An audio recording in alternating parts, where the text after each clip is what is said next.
Hey kids, this is Aaron from the podcast that wouldn't die, and Kevin and I use Zencastr. You think you're better than us, that you're using something else? You're wrong. Zencastr's the place to be. Who are you to deny it? It's now super easy to record a podcast with Zencastr. Log in using your browser and start recording a high-quality podcast right away. Record studio-quality sound and up to 4K video with your guests. Go to zencastr.com/pricing and use our code DIEHARD and you'll get 30% off your first month of any Zencastr paid plan. We want you to have the same experiences we do for all our podcasting and content needs. It's time for you to share your story. Only a fool will give up a chance for a 30% discount.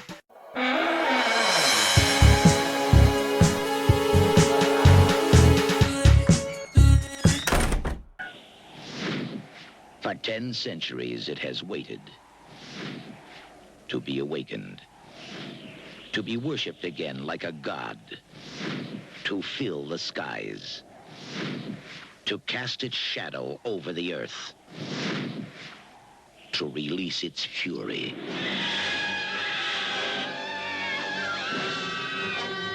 Welcome to the latest episode of the podcast that wouldn't die. I'm your host, Kevin. With me as always, Zarin. What's up? This week, we're discussing the horror science fiction classic Q, The Winged Serpent, starring David Carradine, Michael Moriarty, Richard Roundtree, Candy Clark, if you know who that is. Why do I know who that is? That name sounds very familiar. She's been in some stuff. I'm trying to think of is there anybody else in this movie that I need to even mention? Kwai Chang Caine. Did you say him? I led with David Carradine in his most bizarre performance ever. I don't know if it's his most bizarre. Sad but true. Now that you mentioned it, it might be Death Race 2000, if I'm being honest. Anywho, each week on the podcast that wouldn't die, we discuss guilty pleasures and forgotten classics of the horror and sci-fi genres with a comedic twist. Aaron, what's up with you? Well, kids, this is going to be released later, but 'tis the night before elections when all through the house, all the children are terrified, and their mother had to tell them to stay off the blogs and the 4chan, and I assured them all that we'll just get pizza and watch movies tomorrow. Is that what you told them? Yeah, and that America will still stand no matter what happens. I've often said, I don't like to get very political on the show, but I am basically... Oh really? I know, newsflash. Aaron has no problem dropping bombs.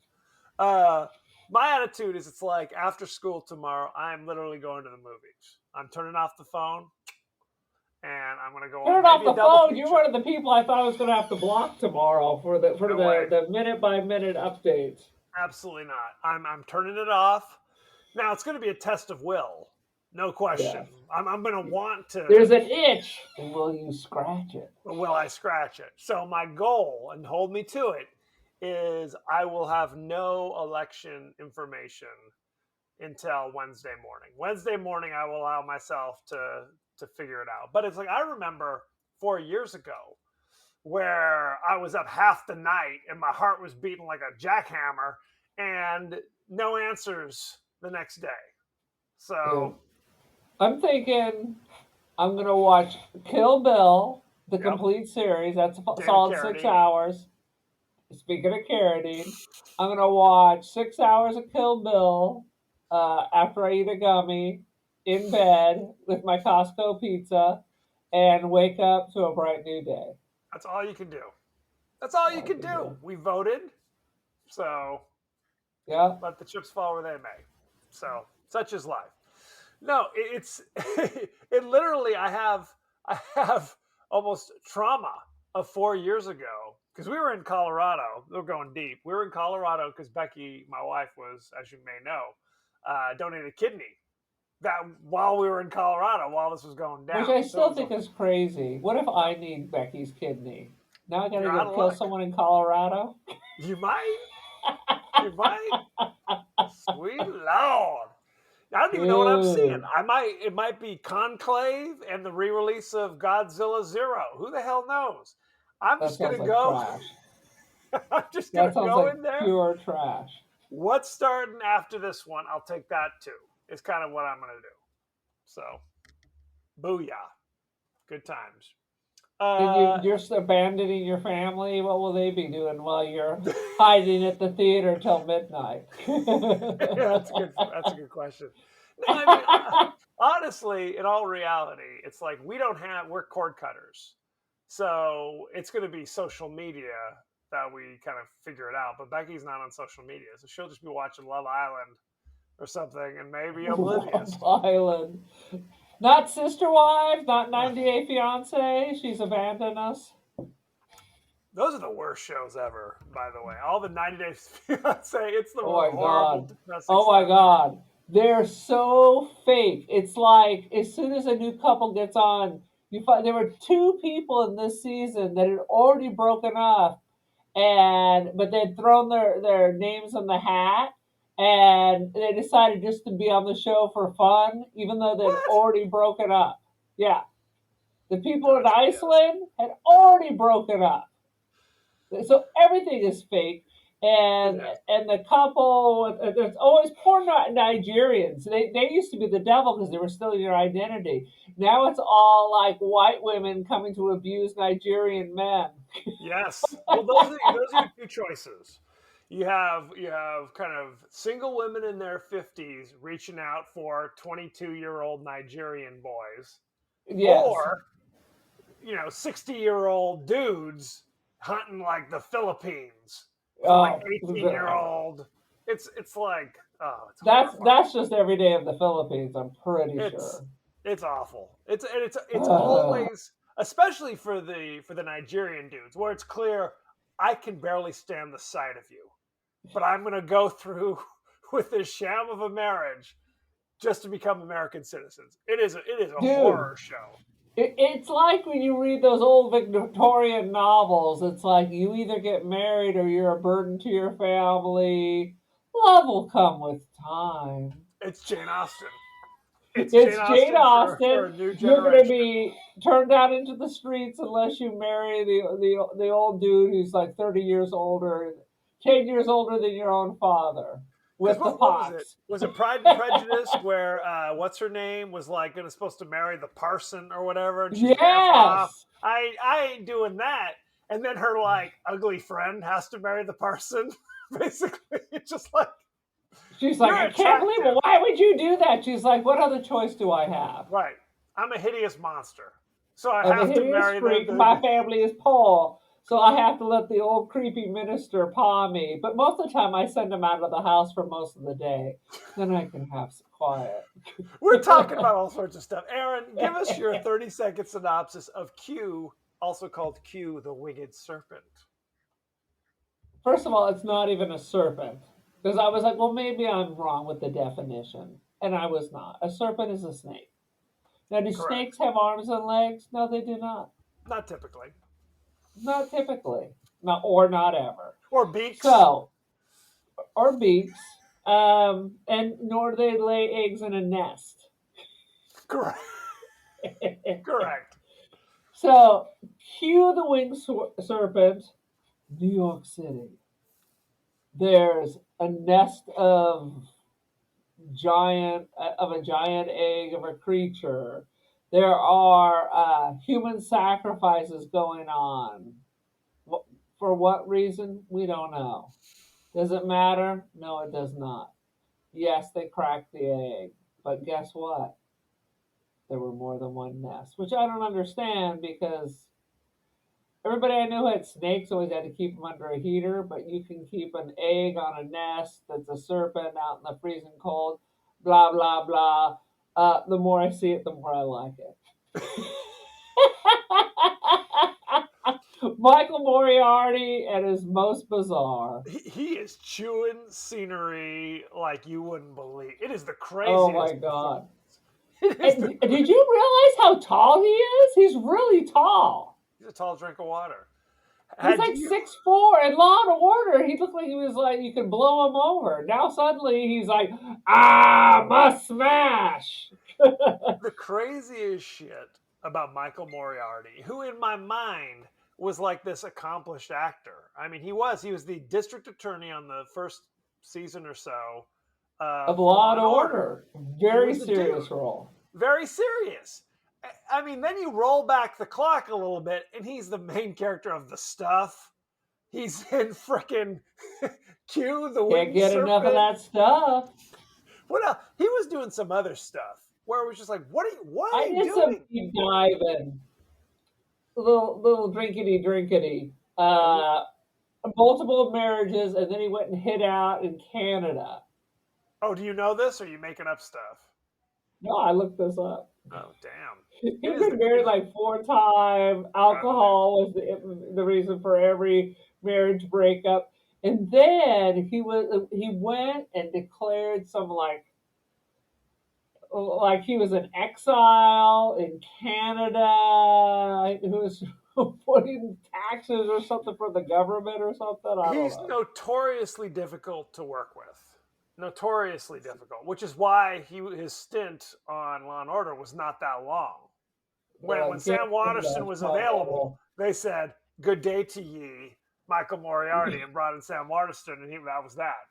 So, boom. But Sam Waterston was also very accomplished. Absolutely. I mean, he was in The Great Gatsby. He was. He was in The Killing Fields, if I'm remembering correctly. Oh yeah, that was upsetting. He did all sorts of stuff, but that's neither here nor there. Had you ever seen Q before? Yes, because you made me watch this for our other show. Really? Is that possible? How else would I have ever seen this? I remember as a young child. I swear we watched this like 2 months ago. No. Do you have a list? Maybe for Joe Bob. Did we watch it for Joe Bob? Is that possible? Because why else in the name of God would I have watched it? I remember. And usually when we watch it on Joe Bob, it's because we're going to put it on the show. That's not true. Early That's on, a lie. That's a damn dirty lie. I am a Joe Bob aficionado, where I thought you were as well, but you've become kind of a fair weather Joe Bob fan. I really like Joe Bob when he wrote for the syndicated newspaper.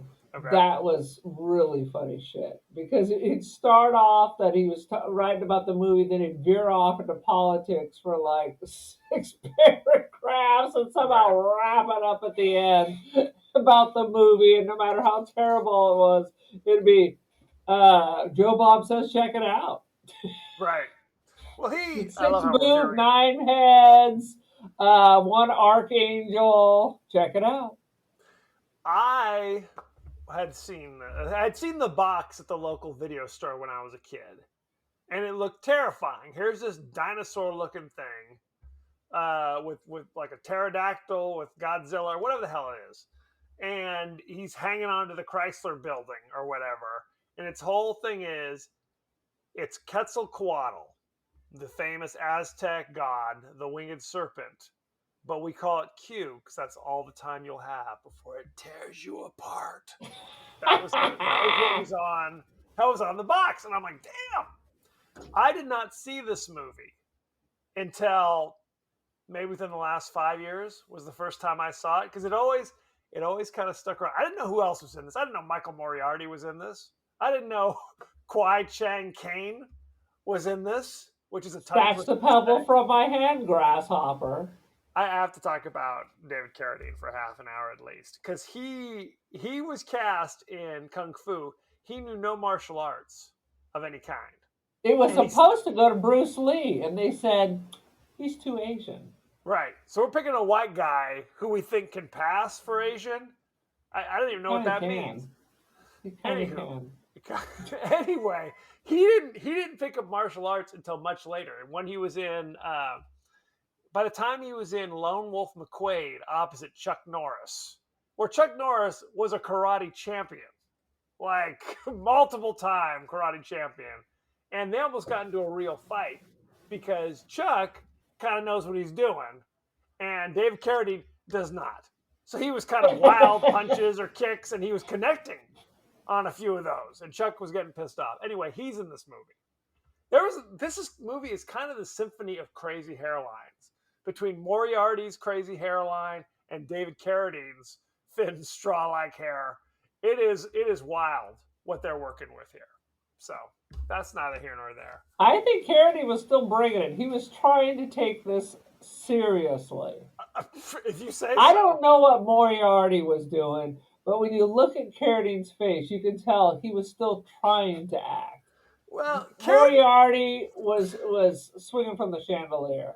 This movie, the whole Michael Moriarty subplot is so bizarre. It makes absolutely no sense. So why don't we jump right in? So it is just this whole movie is just so bizarre. Yes. That you have to kind of like it because it makes no fucking sense. Right. There's no why. I just kicked the camera. You're like, there's no explanations given. Well, there are kind of half-ass explanations given. Essentially, okay, so Quetzalcoatl. Michael Moriarty has some girlfriend with this awesome apartment. Why is she dating this fucking loser? Right. Do they end up back together at the end? I know David Carradine's just like, hey, go back to your girl. Whatever. You loser. You loser, you son of a bitch. I didn't know the government was going to give me where's my $1 million, you know? I don't know why he doesn't get his deal. It makes I would have taken my briefcase and gotten that out of there. Absolutely. I'd have gotten a different lawyer because that was goddamn ridiculous. Anyway, so Michael Moriarty is the wheelman, meaning he drives the cars of these guys who rob, jewelry stores or some shit? Yeah. A snatch and grab or something?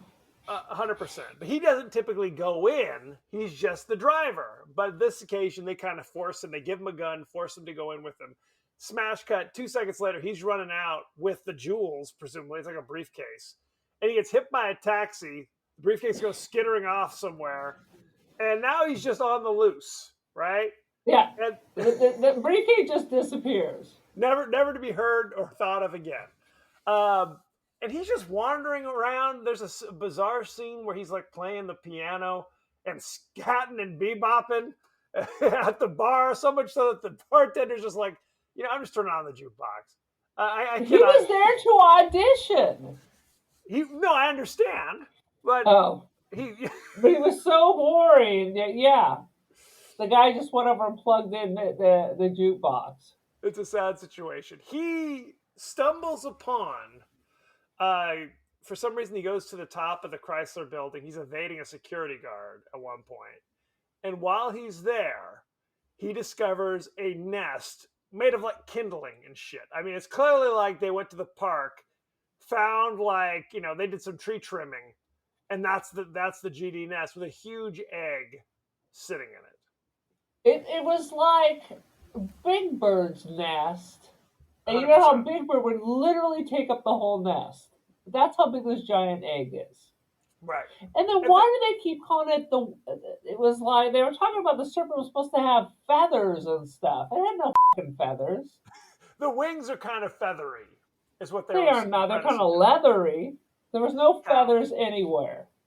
So there's that shit going on. The bad guys his partners are after him because they think he's got the loot and all this shit. So there's all that stuff going on. Meanwhile, there is a killer on the loose who's like kind of an Aztec priest who, and not explained at all, somehow gets men to fly to him to New York from wherever, Cleveland or Detroit or whatever the case may be, and just offer themselves up as sacrifices to the Aztecs, where they literally cut all the skin, which was kind of effective. They zoom in on him, kind of cutting. Flailed alive, but they were volunteers. Right. These were willing sacrifices for this. Now, Aztecs, as we know, are from the greater Mexico area, essentially. Right. But these dudes who are sacrificing themselves are as white businessmen. Yeah, they're white businessmen who follow ancient middle, Central America, Mesoamerican. South America, Mesoamerican, blah, blah, blah. Right. I mean, at least the chief guy had a little flavor to him. But everybody else were just white dudes from Chicago getting flailed. And that was so ridiculous as well. So it's like they're not showing the priest's face. He's wearing like an Aztec mask. So you think, oh, it's going to be a grand reveal. It was actually the deputy district attorney. No, it was just some rando who did not, frankly, he looked like Armenian or something. He wasn't even. It was whoever they could find. Whoever they could find. So there's never any explanation as to they were just looking for someone with a little melanin. Clearly. And it was like, no explanation as to why these guys are offering themselves up for the sacrifice. Why this guy is sacrificing people in New York City. He's not in Mexico City or something. He's in New York City, which is, as far as I know, geographically not located near Mexico. And I guess we're supposed to think that there's a connection between these sacrifices that are occurring and the fact that now the Winged Serpent is flying around, although we don't really see that. They don't. I mean, I assume they're calling to it. That's why it's here. That's what we are to assume. But it's not like you see the sacrifice and then a portal opens up, or the ground rumbles, or lightning strikes, and then here's the Winged Serpent. It's just, oh yeah, I'm sacrificing people. And there's a great scene where the cops find the body of somebody's flayed.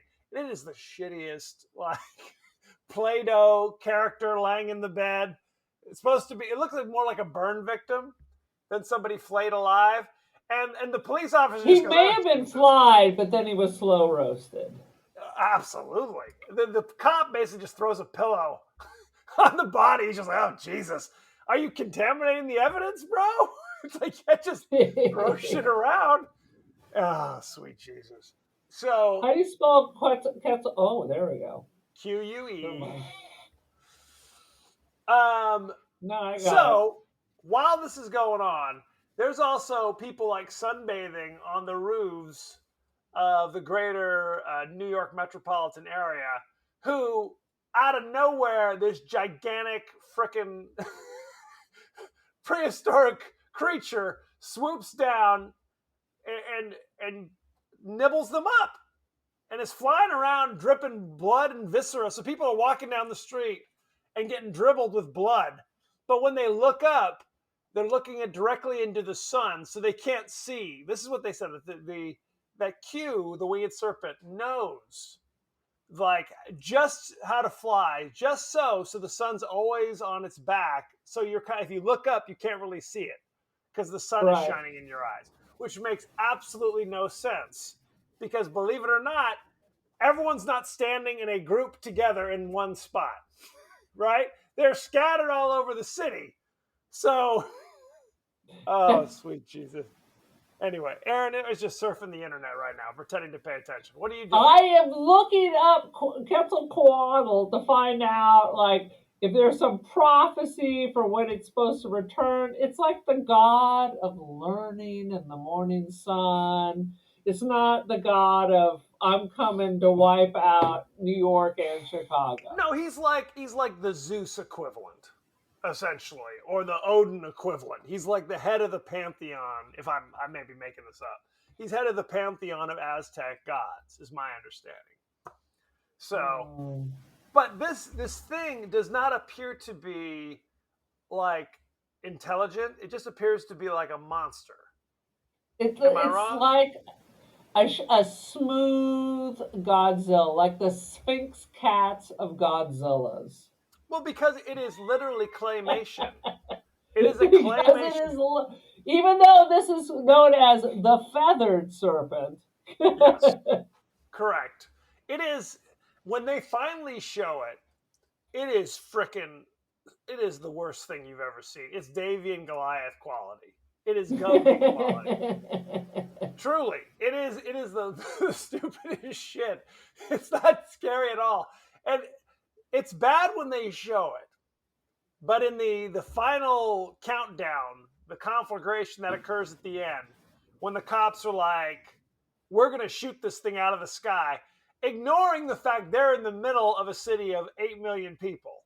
And they're just shooting. There'd be people would be killed all over the place. All the movies. It's like in every Transformer movie, in every Godzilla, King Kong, blah blah blah blah blah blah. It's monsters just walking through major metropolitan, billions and billions of dollars worth of damage. Everyone's homeless. There's no electricity and water anymore.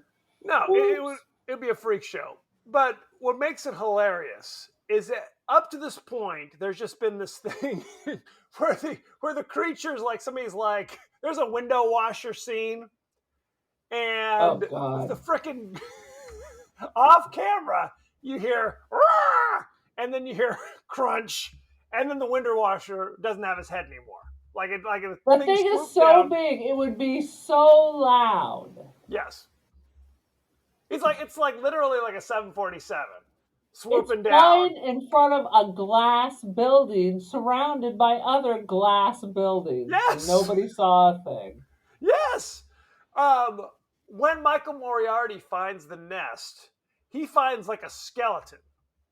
Explain how that's possible, right? Did he literally just pick up the person, go, whoop, and like pull the it out? cartoons. Where it's just the fishbone they pull out. Exactly. Right. Licked every little bone clean.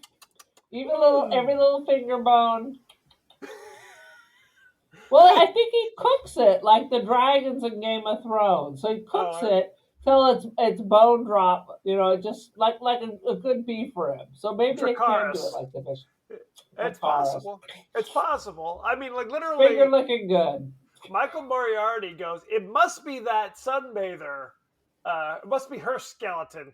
Because here's the bracelet that she was wearing. The bracelet survived? It's a naked, bloody skeleton with just a bracelet on. It seems to me that gold has a low melt point. There's no flame throwing. You're kind of adding your own little there's no fire breathing. It's like a bird. Did it move the watch over so you could get that last little bit and push the bracelet back? 100%. So at the end of the movie, where the cops are shooting indiscriminately into other buildings across the way, there's a scene where Richard Roundtree, who I love, he's John Shaft in the immortal Shaft. We've done a couple movies with Roundtree lately. He was in Maniac Cop I've never seen Shaft. Shut your mouth. He's one bad mother. Shut your mouth. I'm talking about Shaft. No, great, good stuff. He's in this. And the creature swoops down on him. And it picks him up, and you see it's clearly like a bird claw or something. It looked like an old chicken foot coming down. An old chicken foot picks him up and then just flings him. And it is the shittiest, like, Gumby claymation ever. Of like this, like, floppy limbs. Ah! And multiple people are killed in that fashion, where it's just like, throw a mannequin out a window. Don't do that horrible claymation. That's all I'm saying. I just want to say, please. This is a non sequitur. Speaking of chicken feet, I was at Walmart and there was a giant pack of chicken feet. Yes. But they don't call it chicken feet. What do they call it? You know what Walmart calls it? What? Chicken paws. And they're good for voodoo rituals? I've seen them at Walmart as well, and I don't know what they're for. I don't ask. I don't know, but I can tell you chicken don't have paws. There must be some recipe that calls for chicken paws. Oh, I've had dim sum. I've had the chicken feet at dim sum with black bean sauce. Oh, well, there you go. It all makes sense. If you're gonna you can use them to make like soup and bone broth because it's just fat and collagen and all that. And bone or something, right? It's like and there's not enough meat on it.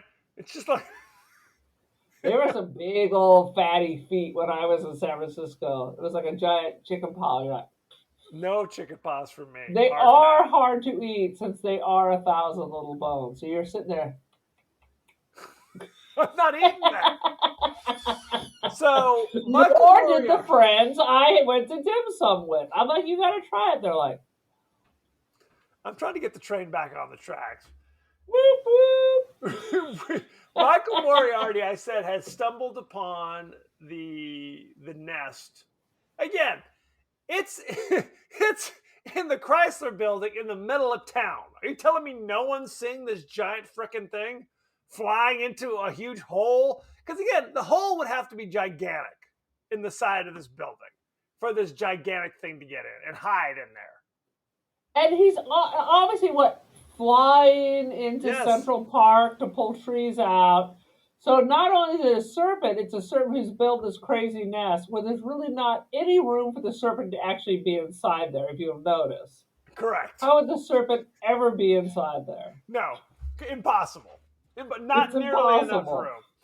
There's not enough room, and quite frankly, the openings not big enough. Are not big enough for anything like that to get in, especially with an egg that size. I mean, if your pooper hole is that big, how big is the rest of you? 100%. So Michael Moriarty discovers it, and he gets basically the bad guys get the drop on him, and are going to take him and kill him. He says, I'll lead you to the jewels or whatever they are. Takes him up to the Chrysler building and says, oh, they're up there. Go up in there. And they get eaten by the creature. Because they're like very trusting. They'd be like, oh, okay, you stay down here where you can just run down the stairs. Yeah, we'll just go up. Hey, what's going on? I gotta go see what's happened to my friend. Why is my friend screaming? Why is blood pouring down like as if a bucket was dumped on my face? Right, my cherry. No, it makes absolutely no sense. So, but Michael Moriarty is like, I'm going to use this information because he gets arrested because some other people who were involved in the crime named him as being the driver. And this all happens. I mean, about 1,000 people, including the person who ran him over, saw him walk out of there with a briefcase. 100%. So he goes, I will tell them where to find the Winged Serpent as long as they, pardon me from all crimes and give me $1 million as well. And they agree. I love how New York put that all together in about 2 seconds. In 2 seconds. They're like, sure. Of course, then the cops go up there and all they find is the egg, which is evidence of, hey, he was right. Here it is. And instead they're like, hey, the deal was for finding the big old dinosaur creature. Sorry, deal's off. And now you're also going to prison. No money for you. It makes none of that makes any sense. No, dude, I told you what you gotta do. You gotta just put a big mat over it. A circus tent. A circus tent over the Chrysler building. Right. Oh, God. You drop it, man. See, you didn't listen. I'm a big man now. I have these bad dreams. These bad dreams. And I'm like, what are you doing? This is not the Stanislavski method. Maybe it is. I don't know. This is the crazy. His performance. I think there was open drinking on this set. Well, I mean, and that's the thing. They establish that he lives with this woman who loves him. It's too good for him, clearly. Clearly too good for him. And the moment he comes home, she's like, "Don't hit me again." Like they're establishing that this is a bad dude. You drinks too much, and then you hit me, and it's like, Jesus Christ! Is this the protagonist of this movie? Is this the person we're following? It's so terrible. Yeah. I'm a big dude now. They're gonna respect me. I liked you better when you were just a small time crook. Ridiculous. I didn't like either of them. Why didn't the Winged Serpent swoop in now and take a 100%. snap? Take a snap into that Slim Jim. So, slap it to a Slim Jim. And then it literally. So then there's a long scene where the cops are chasing the voodoo. I call them voodoo. The Aztec priest, and there's running across. rooftops, and it was like so bizarre. It was like, are we just killing time? Are we just They laying are down? killing This movie's only time 65 minutes. We need to have a because they chase. haven't killed Godzilla yet, so it's coming.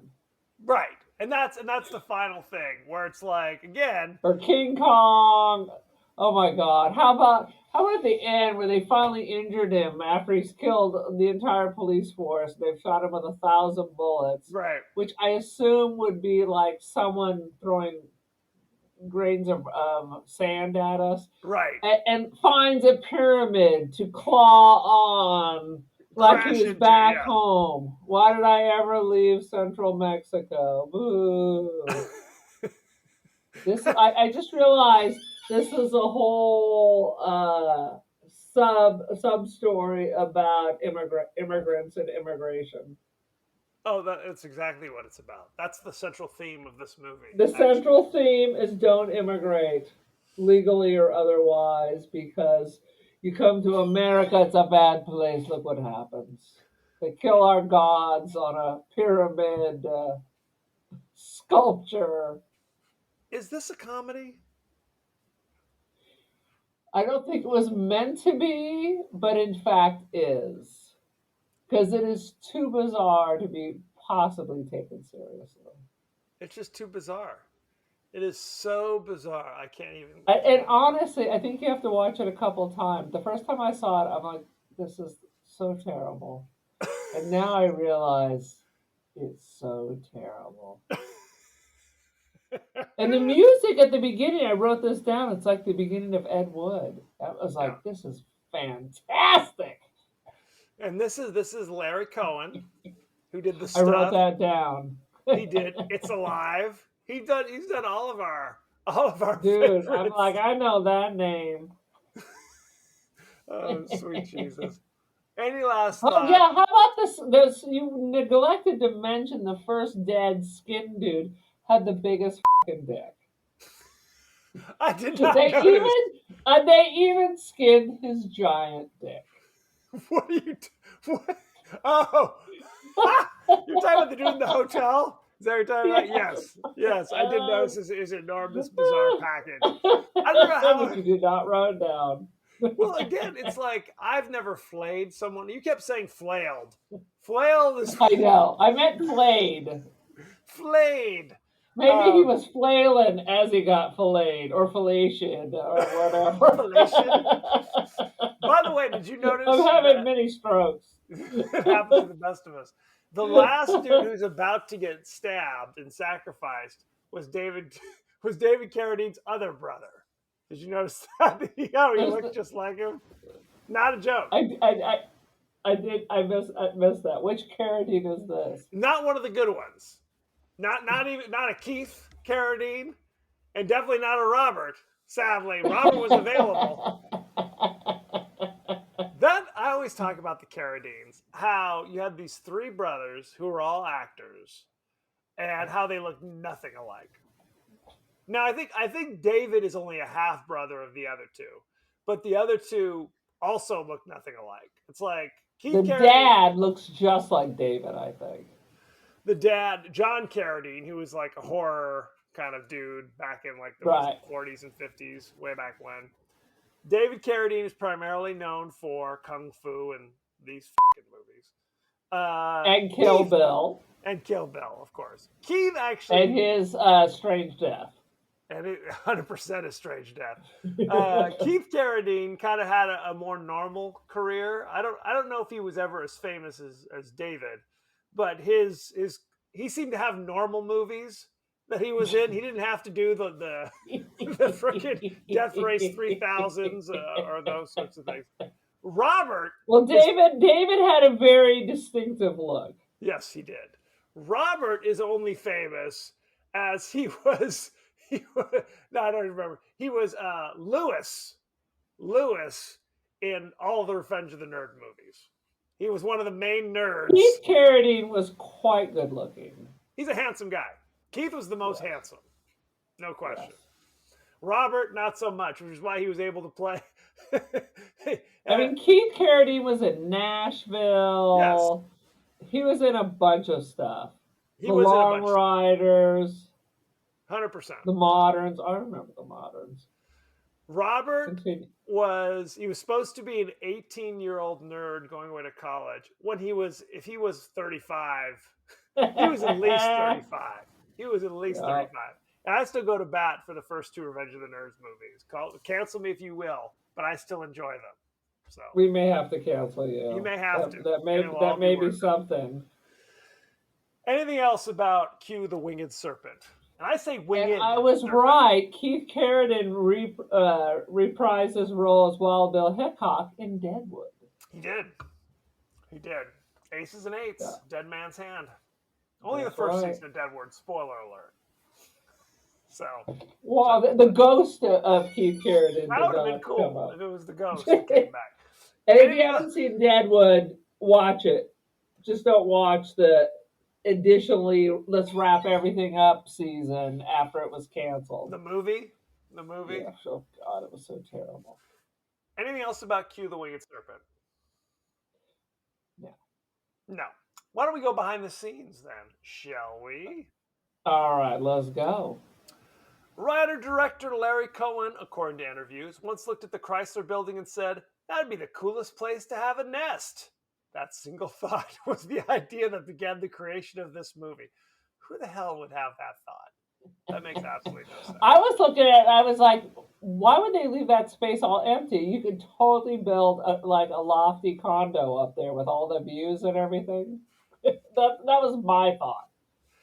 They couldn't fit the giant egg and nest into the Chrysler Building's attic, so they shot these scenes in an old abandoned police building. When they were finished shooting, the crew removed everything except the nest. Close to a year later, there's an article on the front page of the New York Times. Larry Cohen said, detailing a flurry of activity from anthropologists flying into town to examine a mysterious nest found in an old abandoned police building. Oh my God. What is this, the Blair Witch Project? I wasn't going to say anything about it. I didn't know what the liability might be. Yeah. Should have left the egg. Pretty much. Let's see. Pre-production for the movie lasted 1 week. Film was conceived after Larry was fired from a big budget film shooting in New York. Cohen, determined not to waste the hotel room he had paid for, hired the actors and prepared a shooting script within 6 days. I already paid for my hotel room. Sweet Jesus.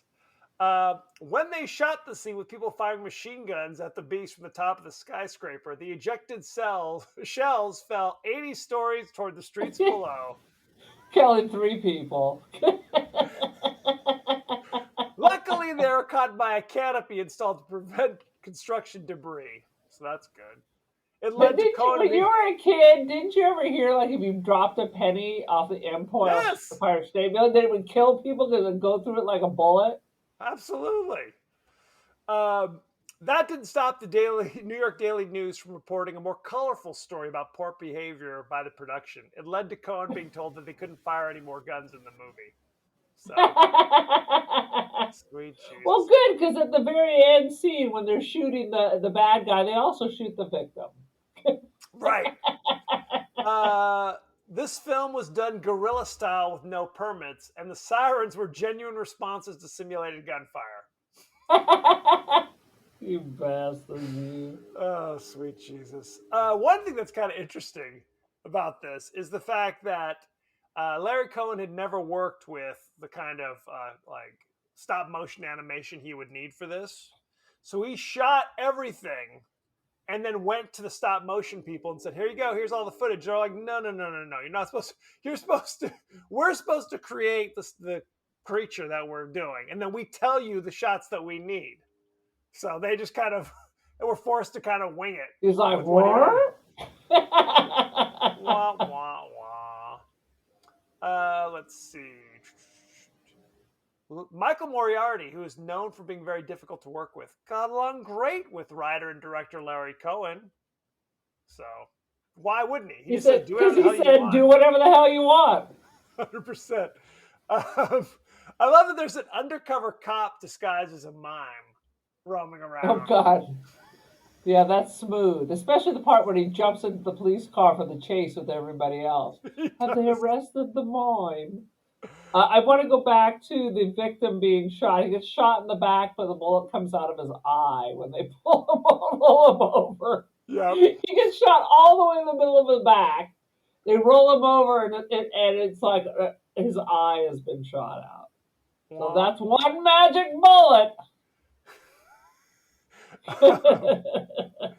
Let me see. What else? They had an early preview of the film prior to distribution, and a rumor started that it was a sneak preview of Steven Spielberg's Close Encounters of the Third Kind. Half the audience got up and left when they realized it was a Samuel Z. Arkoff production instead. Wah, wah. So, is that like the Richard Bachman for Steven Spielberg? The jewelry store the bad guys robbed in the early part of the film is called Neil Diamonds. Oh God, I didn't even notice that. That's beautiful. Oh, sweet Jesus. I think that's about it. Let's talk about... what more do you need? What else do you need? Let's see. This movie was written and directed by Larry Cohen. You know him from such things as God Told Me To in 1976. I missed that one. It's Alive in 1974. I saw that. I caught that one. 1978. The Ambulance in 1990. Unfamiliar. He's still doing stuff, honestly. Dude, can't get enough of that stuff. We talked about Maniac Cop and The Stuff and all sorts of craziness. Maniac Cop kind of sucks. You forget we just reviewed it and you said you loved it. I can't even remember. It's all blur. Oh, sweet. Anything's possible. I'll give you that. David Carradine played Shepard. You know him from such things as Kill Bill Volume 2, yes. Bound for Glory in 1976, playing Woody Guthrie. He was Frankenstein in 1975's Death Race 2000. Yes. He was in something called Big Stan in 2007. Unfamiliar. And of course, 1,000 episodes of Kung Fu. Mother loved him. Michael Moriarty played Jimmy Quinn. You know him from Courage Under Fire in 1996. Pale Rider in 1985. Yeah, with Clint Eastwood. Cue the Winged Serpent in 1982. I saw that. And 88 episodes of Law and Order, playing Executive ADA Ben Stone from 90 to 90. So it goes like this. It goes Law and Order is the apex, and right below that, Q the Winged Serpent. Let's see. Candy Clark played Joan, who is the girlfriend of Jimmy Quinn. You know her from American Graffiti. She played Debbie in 1973. Is that the blonde girl? Yeah, I guess. I haven't seen American Graffiti in 100 years. I know. It's been 1,000 years. She was in The Man Who Fell to Earth in 1976. I found that very boring. Blue Thunder in 1983. Never saw that. Zodiac in 2007. Oh, I might have seen that. And we actually reviewed another movie that she's in. She played a waitress whose name I cannot remember in the remake of The Blob. Was she practicing politics? The Blob. In The Blob? Yep. She's the one who gets killed in the phone booth by the Blob. Let's see. Richard Roundtree played Powell, another one of the detectives. Yes. You know him from Shaft in 1971. Shut your mouth. I'm talking about Shaft.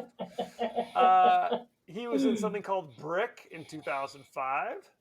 No, don't know that. He was in the 2008 Speed Racer. And I did not see that. 1997's George of the Jungle. Was he Driver 8? I always tell people, Shaft is great, but if you want the true Shaft, you have to see the sequel, Shaft's Big Score. Much better, in my opinion. All right. Anybody else you want to know about from Q, the Winged Serpent? Not at all. Well, then let's look at the ratings, shall we? Shall we? Q, the Winged Serpent currently has on Rotten Tomatoes 72%, which is really high. That is freakishly high, and I think it's for the same reason that we are discussing.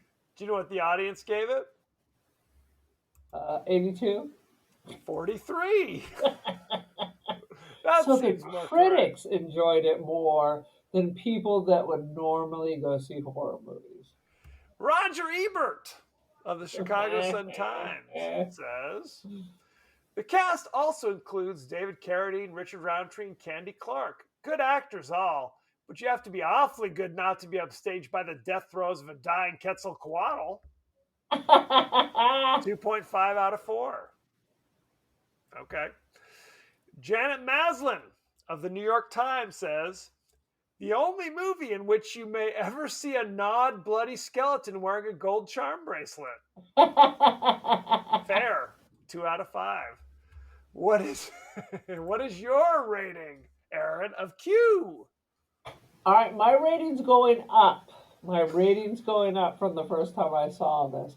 I think we're looking at a 3.25.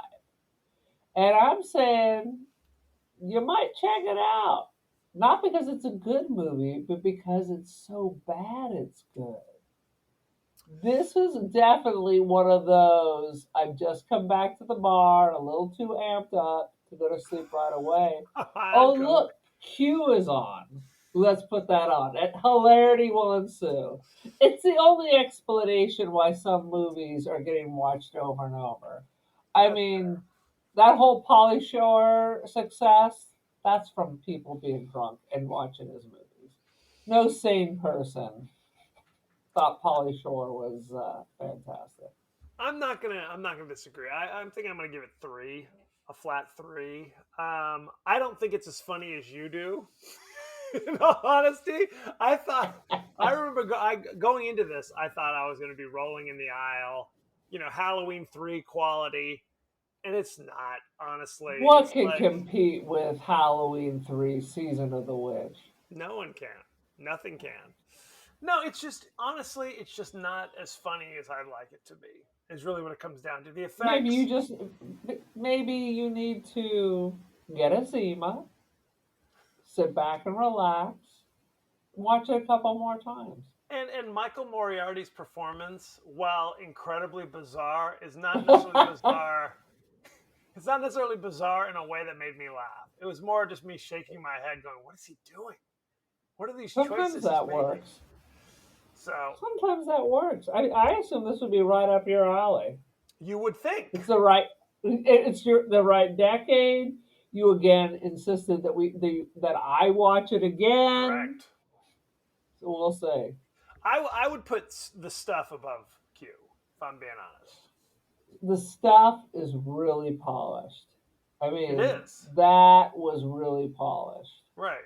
And all I'm ever going to think about, I mean, honestly, that would be the best costume when you just walk around in some of that whipped marshmallow stuff. I mean, because that's what the stuff looks like. Wouldn't that be great? That would be great. I'd be consuming the stuff right now. No question. I can't get enough of that stuff. Just can't get enough of the stuff. Anywho, any last thoughts of Q, the Winged Serpent? No, but I want to tell you, yes. I won some serious points at trivia night for answering a thing question. Lay it on me. What was the question? So the question is, I've just given you the answer, but the question was, John Carpenter normally writes the music for his own film, with the exception of what movie, and can you name the composer? And you got both? And I got both. Nicely done. So what is it, Aaron? Well, I just told you what the movie is, Kevin. So who is the composer? Ennio Morricone? Yes! Yeah. Good stuff. Alcohol gave me that answer. And I was like, wait a minute. It's The Thing. And I was like, Marconi? I was channeling it. 100%. That's not an easy question. We came in right in the middle. We were not the worst, but we were definitely not in the winnings. I would love to find a trivia night that I could go to and answer questions. Is it always movie trivia or is it just random stuff? It's the Halloween trivia. Oh, very It's cool. Treehouse of Horror questions. It is. Then they have this round where you rate how you think you're going to do on the categories. And so you get more points for answering questions that you think is going to be. So it was going to be like The Conjuring, Child's Play, Friday the 13th, and Halloween. And we had to put those in order that we thought we would do the best. So, of course, I put The Conjuring, and I don't think I got The Conjuring question right. I would rock on all Friday the 13th questions. I could do a deep dive on Friday the 13th right now. I couldn't remember what the Child's Play doll was, but Heather came up with that. It's a good guy's doll, right? It's a good guy. She remembered it was the good guy. Not my buddy. I was like, my buddy, my buddy. We know it's my buddy.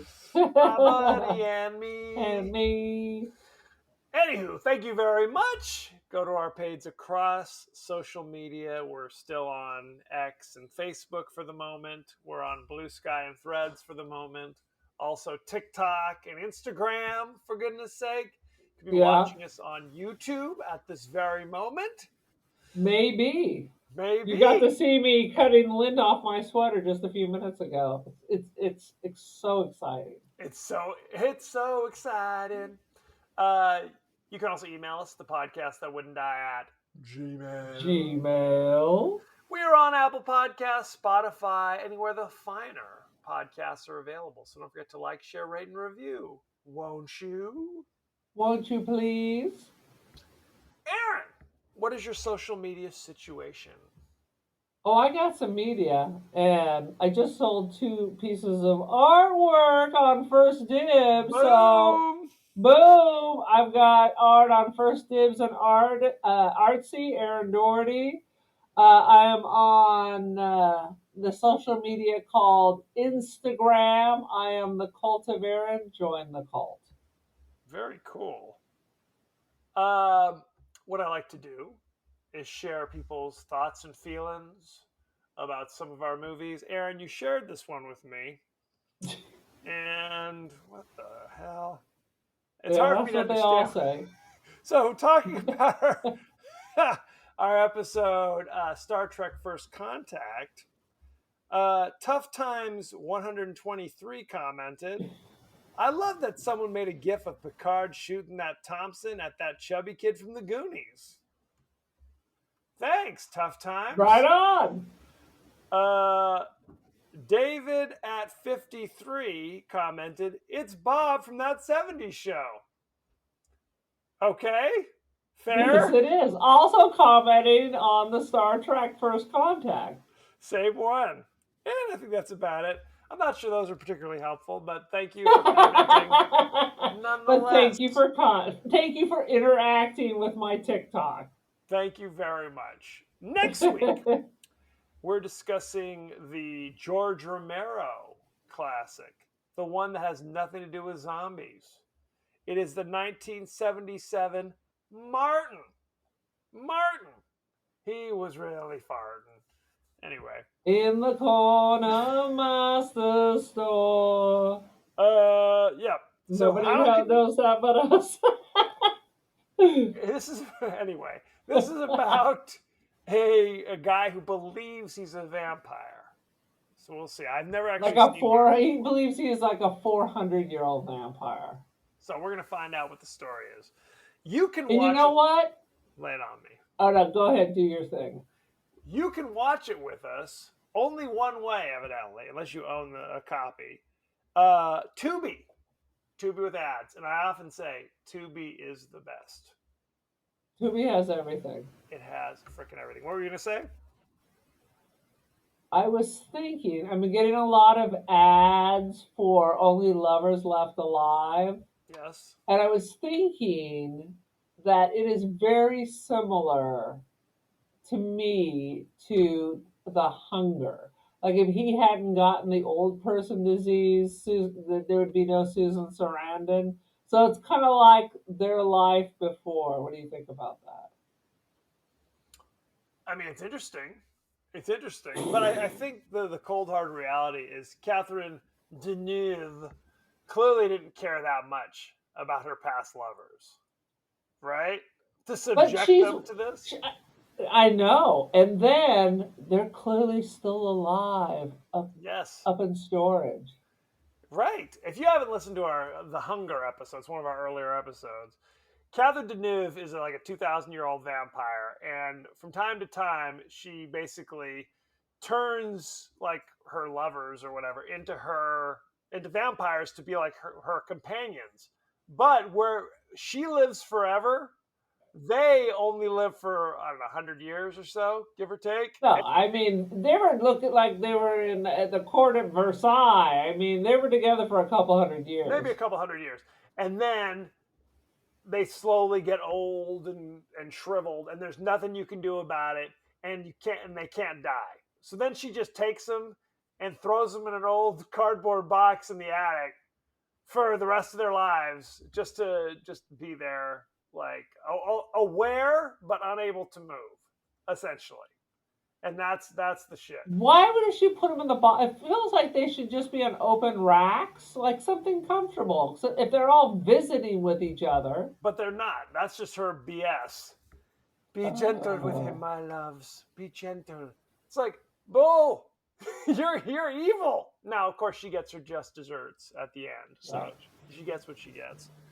She gets what she gets, and I hope she doesn't have a fit. Absolutely. So go ahead and check out our old episode of The Hunger, but definitely watch Martin and send in any favorite scenes, favorite quotes, comments, and questions, and we may talk about it on the show. So thank you very much, and be well.